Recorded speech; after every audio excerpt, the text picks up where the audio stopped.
أحزان قلبي لا تزول حتى أبشر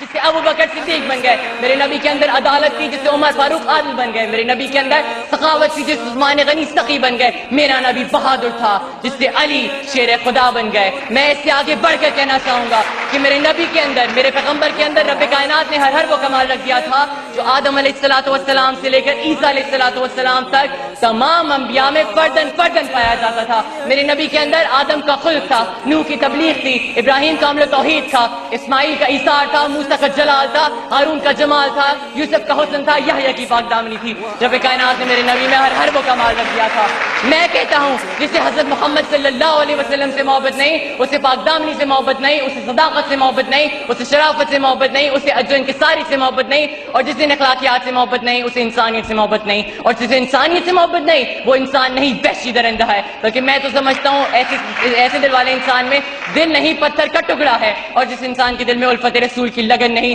نبی کریم کی الفت کا جذبہ نہیں، ایسے دل والا انسان فاسق تو ہو سکتا ہے، فاجر تو ہو سکتا ہے، منافق تو ہو سکتا ہے، کافر تو ہو سکتا ہے، لیکن ایسے دل والا انسان مومن و مسلمان نہیں ہو سکتا۔ میرے دوستوں، مومن و مسلمان نہیں ہو سکتا۔ میرے نبی نے فرما دیا لا یؤمن احدکم حتی اکون احب الیہ من والدی وولدی والناس اجمعین، تم میں سے کوئی شخص اس وقت تک ایماندار نہیں ہو سکتا جب تک کہ میں اسے اس کی اولاد سے زیادہ، اس کے والدین سے زیادہ اور سب سے زیادہ محبوب نہ ہو جاؤں۔ تو آئیے اپنے گریبانوں میں جھانک کے دیکھتے ہیں کہ کہیں ہمارے دلوں میں اپنے والدین کے لیے، اپنی اولاد کے لیے، اپنے عزیز و اقارب کے لیے اور اس دنیا کے لیے ان سے زیادہ محبت تو نہیں، اور اگر ہے تو اس کا مطلب افسوس کے ساتھ میرے دوستوں ہمارے ایمان کو خطرہ ہے۔